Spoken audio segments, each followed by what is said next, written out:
Alors, nous voilà donc pour le dernier tuto qui va nous permettre d'assembler donc l'axe percé avec la pièce numéro 2. Donc, vous lancez SolidWorks, voilà, donc comme ici, vous voyez, SolidWorks est ouvert. Et je vais commencer donc par ouvrir. Donc, vous allez dans votre dossier, ouvrir donc l'axe percé, voilà.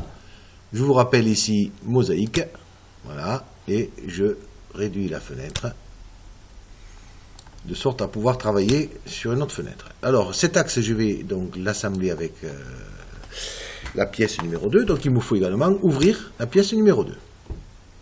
Vous avez bien sûr sauvegardé, donc pièce numéro 2. Voilà.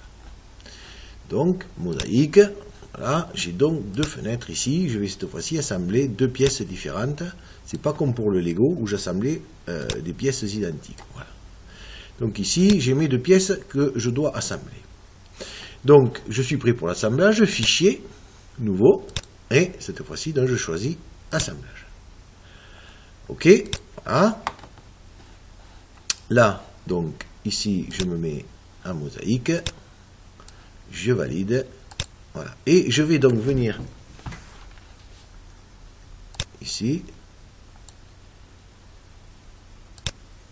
voilà, l'assemblage est là, je le réduis.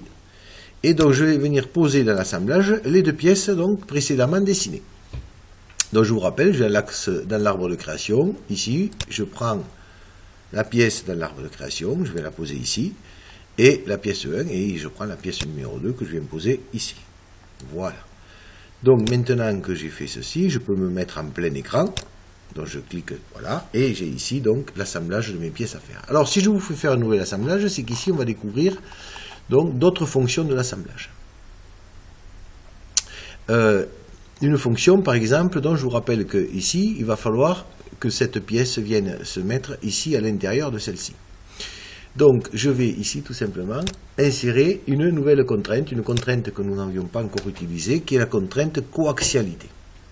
C'est-à-dire, ce que je veux, coaxialité, ça veut dire que ici, le cylindre de l'axe percé et le cylindre de la pièce 2, ici, doivent avoir le même axe, c'est-à-dire qu'ils doivent être coaxiaux. On utilise aussi le terme concentrique, c'est-à-dire le même centre.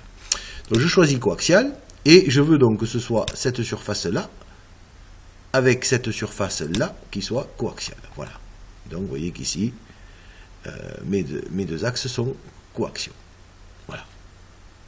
Et je valide. Vous voyez qu'ici, mes axes sont coaxiaux, mais je peux bouger pour le moment la pièce, le parallélépipède. D'accord? Donc, ce que je vais faire maintenant, je valide. Ici, donc, je bouge mon parallélépipède, mais je veux que mon parallélépipède reste posé ici sur le bas de ce cylindre, sur le bas de la rondelle. Donc, je vais rajouter une contrainte supplémentaire, donc insertion, contrainte, et je veux cette fois-ci que cette surface-là, alors je me suis trompé, vous voyez là, c'est pas celle-là. Donc ici, je viens ici et je supprime avec la touche Supr. Voilà. Donc je veux que cette surface-là et cette surface-là coïncident. Voilà. Voilà. Donc cette fois-ci, elles sont bien, je valide. Et vous voyez qu'à partir de maintenant, voilà, je valide. Voilà.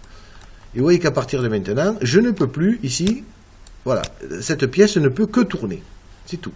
Elle ne peut plus s'échapper, elle est liée, parce que je l'ai liée, j'ai exigé une contrainte, c'est-à-dire que cette surface-là soit toujours en contact avec la surface de la rondelle, ce qui fait qu'elle ne peut que tourner. Voilà. Elle ne peut plus, elle est plus libre comme tout à l'heure. Voilà, fin de l'exercice, donc vous avez appris une nouvelle contrainte, hein, qui est la contrainte de coaxialité. Hein.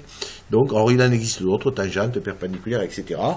Bon, vous les découvrirez si un jour vous en avez besoin, mais ici on a les éléments essentiels pour la suite de notre programme.